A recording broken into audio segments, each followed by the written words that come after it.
الحمد لله رب العالمين والصلاة والسلام على أشرف الأنبياء والمرسلين نبينا محمد وعلى آله وصحبه أجمعين.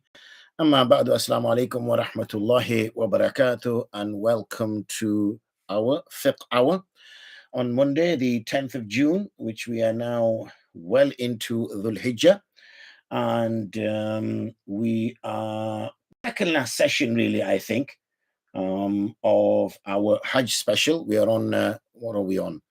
I think it's episode 5, if I'm not mistaken. And then obviously, inshallah, we will move on to episode 6. And I think that will get us to the end. In episode 4, we detailed the manner in which a person will perform Hajj. We went into great detail, the full system. And so please do watch that episode for that. For now, we're just going to summarize of the practice of the 5 days in particular of Dhul Hijjah, in which the days of Hajj as it's referred to. So the summary is 8th of Dhul Hijjah, Yawm al-Tarwiyah as it's referred to, where it is necessary now for those of us who've performed Umrah, if we're doing Hajj Tamattu, and we'll be speaking about the different types of Hajj shortly as well. Umrah has been completed, and now we're waiting for the 8th of Dhul Hijjah, the Yawm al-Tarwiyah, in order to now perform the rites, Manasikul Hajj, the ritual rites of Hajj. So we arrive at Mecca and we perform the Tawaf al-Qudum, starting from the Black Stone, as we know what the practice is. And then we perform 2 rakats at or near enough Maqam Ibrahim, and then go do Sa'i between Safa and Marwa 7 times. So that's when we're entering into Mecca. When it's the 8th of Dhul Hijjah, one will now travel to Mina. Okay, that's the city of the tents. And once the person is in Mina, remember, these are places of wukuf. That the places of wukuf means that you are stationed there, you stay there. Staying there is an actual ritual act of worship. Some people might think, well, what am I? I'm just sat here. Of course, use your time effectively and productively. Don't just waste your time. So you would pray Dhuhr, Asr, Maghrib, Isha, and then pray Fajr of the 9th of Dhul Hijjah. Once Fajr of the 9th of Dhul Hijjah has been prayed, then one will progress towards Arafah. And here they will, again, it's wukuf, it's a waqf. So you will just stay here. Staying here is an act of worship. And obviously the person will pray Dhuhr and Asr, and also they will then stay till sunset. They won't pray Maghrib in Arafah. Rather, they will set off after sunset in order to reach to Muzdalifah. And you'll reach to Muzdalifah fairly late. You'll not pray Maghrib along the way. And what you will do is Jama Ta'khir, in that you will delay your Maghrib and pray your Maghrib in Isha time with Isha. Here, obviously, there will be one Iqama and one Adhan, and you will perform both Maghrib and Isha together. Then on the 10th of Dhul Hijjah, in Muzdalifah, one is to stand until after dawn. This is also the place in which we collect pebbles, small chickpea-sized pebbles, which will be used to pelt the Jamarat. So then one will travel to Mina and stone the Jamra al-Aqaba 7 times. Once that has been done, then they will walk towards Mecca. Usually people walk towards Mecca and ensure that the animal has been slaughtered. Once the animal has been slaughtered, then this person will remove the hair, or in the case of a woman, cut her hair, and they can now bathe, change their clothing. The only thing which is forbidden is intimacy between husband and wife. Then on the 10th, they will also perform the Tawaf al-Ziyarah or Tawaf al-Ifada. And this is the key point, after which obviously all hurmat has been removed. Again, they will now return from Makkah back to Mina, because the 11th and the 12th, they need to stay in Mina, both the days and the nights of the 11th, the 10th and the night of the 11th. And they will now pelt all 3 Jamarat. They won't just be pelting of one. And you need to ensure that you leave before nightfall of the 12th in order to avoid pelting again on the 13th. Return to Mecca, and finally, before one leaves Mecca, they perform the Tawaf al-Sadr. which is wajib. Okay, so I mentioned there in the outset that there's types of Hajj, and some are more superior than others. The three types of Hajj that one can perform are as follows. There is one which is called Qiran. Okay, Qiran is a type of Hajj which consists of making an intention for both Umrah and Hajj together in one ihram. Okay, Qiran, Qarn, to bring things close together. Okay, that's where it comes from. So remember, it's not necessarily the clothing itself which is ihram. We've discussed this previously. The clothing is a condition of ihram. It is making the niyyah which puts a person into ihram. Okay. And therefore, they will stay in this. And according to Ahnaf, this is considered the most praiseworthy of Hajj and most rewarding. So there'll be two sets of sa'i, one for Umrah, one for Hajj, and one is required to sacrifice out of gratitude for getting that option. Tamattu is the one which most people perform. And tamattu means to take benefit. Take benefit of what? Well, you're traveling for Hajj, so you're taking benefit of the opportunity that you find yourself in this particular place to also perform Umrah. So, but they are in two separate ihram. So what people tend to do is they go into the ihram of Umrah first. That's what they tend to do. Obviously, it depends where you're going. If you're going Medina first, then you wouldn't. But if you're going Mecca first, which is usually the case, then you would go into ihram for Umrah. You will perform Umrah. And once you have performed Umrah, you will come out of the ihram of Umrah. And now you will wait till the 8th of Dhul Hijjah to go back into ihram for Hajj. That is the difference there. Ifrat is where one performs Hajj alone. Okay, there is no performing of Umrah. And this is where a person goes in the state of Ihram and will complete Hajj. Once Hajj is complete, then they will come out of Ihram. So they're the three types. Okay, Qiran, in which a person goes into the state of Ihram for both Umrah and Hajj, and performs Umrah but does not come out of the Ihram until they perform Hajj and then comes out of the Ihram. Tamattu, in which a person goes with the Ihram of Umrah, performs the Umrah, comes out of the Ihram, then goes back into Ihram for the Hajj, for the Ihram of Hajj, and performs Hajj. And finally, Ifrad, in which a person goes only with the Ihram of Hajj, does not perform Umrah, and that's it. According to the madhahib, there are different opinions as to which is superior. As I mentioned, according to the Ahnaf, Qiran is the most superior. Why? Because you're performing two acts of worship in the state of Ihram, and also because you are staying in the state of Ihram for a longer period of time. Now, obviously, we've mentioned there with Qiran and with Tamattu that people will be performing Umrah.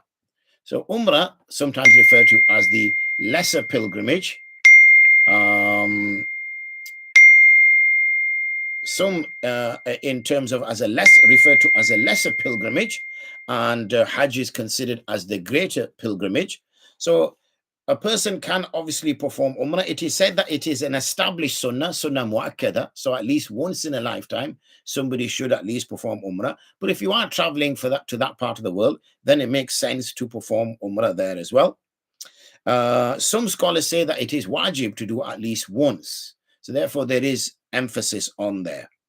There's no specific time to perform Umrah, meaning it can be performed any time of the year, except obviously on the days of Hajj.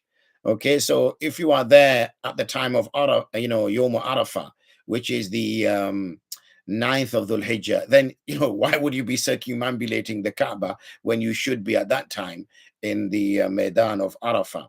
And obviously on Yom al-Nahar on the 10th and the 11th and 12th and 13th, which are the Ayyam al-Tashriq. So those days Umrah should be avoided, okay? Because obviously people are performing Hajj, so therefore one should be allowing the people of Hajj to fulfill their duties and responsibilities. It is praiseworthy and recommended. In fact, we find narrations which exalt the position of a person who performs Umrah in Ramadan to one as though he's performing Hajj with the Prophet ﷺ. So if one can, one should try to perform an Umrah in Ramadan. What are the requirements of the Umrah? Yani, what do you need to do? The key point is to make tawaf around the house 7 times. Okay. What is wajib then? The wajib, there's 2 elements. One is doing the sa'i between Safa and Marwa, and the other then is to come out of ihram by shaving the head or cutting the hair. Again, one should go into ihram for Umrah at the miqat, as we've mentioned previously, and this is how the performance should be conducted. Okay. So the manner in which one performs. So if a person wishes to perform Umrah, the man obviously will remove his normal clothes. Why? Because his normal clothes are stitched, and it is a condition for anybody who's going into ihram not to wear stitched clothing. He'll cleanse himself like we've discussed already for Hajj. Yani he'll take a ghusl, remove any unnecessary hair, clip his nails, whatever he needs to do. And then he will put on the garments, unstitched clothing. We've already mentioned the type of footwear, and he will make niyyah. And he will make dua first. And once he makes dua, he will do the talbiyah and he will make niyyah. And now he or she is in the state of ihram. So when they enter Makkah, they should then perform the tawaf of the Kaaba, which is 7 circuits. That's the method. After the 7 circuits, they will go to, obviously, the usual, praying the 2 rakats behind Maqam Ibrahim, drinking Zamzam water, and then going to the sa'i between Safa and Marwa. And this would be 7 times. When that is complete, you will finish at the position of Marwa. So there you would shave your head or cut your hair, and the Umrah is complete. Now, we mentioned that there were 3 types. We mentioned that there's 3 types, okay? That there's 3 types of Hajj. Hajj Qiran, Hajj Tamattu, and Hajj Ifrad. So let's talk a little bit about the Qiran. So as we mentioned previously, that according to the Ahnaf, Qiran is afzal, superior than Ifrad, then performing Hajj alone, and superior than performing Umrah alone. Qiran is also superior to performing Tamattu, because the difference between Tamattu and Qiran is that even though in both you perform an Umrah and a Hajj, in Tamattu you do that in 2 separate ihrams, in Qiran you do that in the same ihram. Now, as I said to you, the madhahibs differ. Imam Shafi views Ifrad to be the best form of Hajj, and Imam Malik views Tamattu to be the best form of Hajj. And there's evidences why they have that particular case. So how would one do it in terms of performing Qiran? So when the person performs Qiran, he enters into Makkah. He begins by making tawaf for Umrah first, which is the 7 circuits, as we've already mentioned. He then prays 2 rakats, as is the case whenever you do tawaf. And once that is done, he will then move across to As-Safa and Marwa, and then he will make sa'i between the 2 of them, and now his Umrah is complete. Okay. Remember this though, one is not to shave his head between the Umrah and Hajj, because this will violate the ihram of Hajj. This is the key thing to understand. What would normally happen if this person was performing Tamattu and was performing Umrah alone, as soon as they would finish the sa'i, he would now become out of ihram, and one of the requirements for coming out of ihram, which is wajib, is to shave the head. However, because this person has got 2 ihrams on, one is the ihram of Hajj and one is the ihram of Umrah. Now, even though his Umrah is complete and he needs to shave his head, if he does so, he will violate his ihram of Hajj. So what he does instead is he waits. He does not carry out the wajib of Umrah until the Hajj is complete, and then he shaves his head, obviously, once. He waits then till the 8th of Dhul Hijjah, whenever the 8th of Dhul Hijjah arrives, and he now starts to do the acts of Hajj by going back to the Haram a second time, performs Tawaf al-Qudum, and then he continues the actions of Hajj, as we mentioned earlier, the 8th, the 9th, the 10th, the 11th, and the 12th. So what he has to do is a sacrifice of gratitude, of shukr, dammu shukr as it's referred to, which is done on the 10th to the 12th of Dhul Hijjah, usually on the 10th. And it has to take place in the Haram. So when the person has finished stoning the Jamar al-Aqaba, which takes place on the 10th of Dhul Hijjah, which is the larger of the Jamarat, okay, once he's done that, because you only pelt that on the 10th, it is wajib upon him now to slaughter a sheep or get a 7th share in an animal like a cow or camel. And this is referred to as Damu Shukr, because this Allah subhanahu wa ta'ala has allowed him to perform both Hajj and Umrah, in enabling him to be obedient to Allah. If there is no animal available, which is usually not the case, but it's good to know this, in order to sacrifice, and one doesn't have the funds to buy an animal, then he must fast for 10 days. 3 of these days are to be fasted before the 10th of Dhul Hijjah, and a further 7 days after he completes the rites of Hajj. These 7 days can be fasted in Makkah intermittently, meaning they do not need to be continuous. So that is Hajj Qiran. The next one is Hajj Tamattu. So the description of this form is that the worshipper begins from the miqat sites, okay, during the time of Hajj. He is to adopt the ihram for Umrah and then enter Makkah. He is to perform the tawaf with ramal, go between Safa and Marwa, and shave or cut his hair. Why? Because he went into the state of Ihram only for Umrah, and he has performed that Umrah. Once he's done that, he's come out of the state of Ihram. He now waits for the 8th of Dhul Hijjah, Yawm Tarwiyah, and he now goes back into Ihram, but this is now for Hajj. Tamattu, as I alluded to earlier, means taking benefit, comfort, luxury, and in this case it means to observe Ihram only for Umrah from the miqat in the times of Hajj, and upon completion of the actions, one will then put on the ihram for Hajj. The ruling of Tamattu, as we already mentioned, that according to the Ahnaf, Qiran is afdal. What is second? Tamattu is second, okay, and Ifrad is third. How does one perform Tamattu? Well, the one who's performing Tamattu is to begin by adopting Ihram from the miqat. Following this, he is to pray the 2 rakats of Ihram, after which he says, makes the dua that, oh Allah, I intend to perform Umrah, so make it easy for me. And he will then do the Talbiyah, and he is now made niyah, and he has now entered into Ihram. He will go to the Masjid al-Haram, and he will pray the 2 rakats of Tawaf. He will go to the Masjid al-Haram, and he will perform the Tawaf for Umrah. Once that is complete, he will pray the 2 rakats of Tawaf, which are wajib, and then he will go between the Safa and Marwa 7 times. Once he's done that, he will now cut or shave his head, because his Umrah is complete. Okay, his Umrah is complete. Once upon completion of these actions, all things will become lawful, except obviously physical relationships between husband and wife. That is including this. I'm sorry, I confused myself, because this is once he's completed his Umrah, khalas, it's done. Then on the 8th of Dhul Hijjah, which is the term, the Yawm Tarwiyah, is to adopt now the Ihram for Hajj and from the Haram, and he will now carry out the actions as we've mentioned earlier, which are the 9th, the 10th, 11th, and 12th. We don't need to go through the Hajj of Qiran, because that's pretty straightforward. What does the Tamattu? Do they also need to do a Damm Shukr? Yes. So once the person has pelted the Jamar al-Aqaba on the 10th, because that's the only one does on the 10th, it is wajib upon him now to sacrifice a sheep or take a share, a 7th, in an animal like the cow or camel.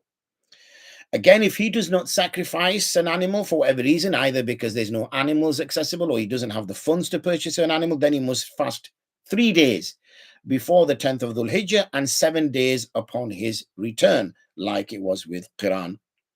If, however, he does not fast 3 days prior to the 10th of Dhul Hijjah, then he is required to sacrifice a sheep for no fast or charity will suffice unless it be the sacrifice of a sheep. So that brings us to the end of what I wanted to share with you today, which is about the 3 types of Hajj, Qiran, Tamattu, Ifrat, also the method in performing Umrah, then the method in performing those types of Hajj that I just mentioned, and finally we have both the Tamattu and also the Qiran, in which one has to give Dammu Shukr for the fact that they have benefited from their journey to the Haram.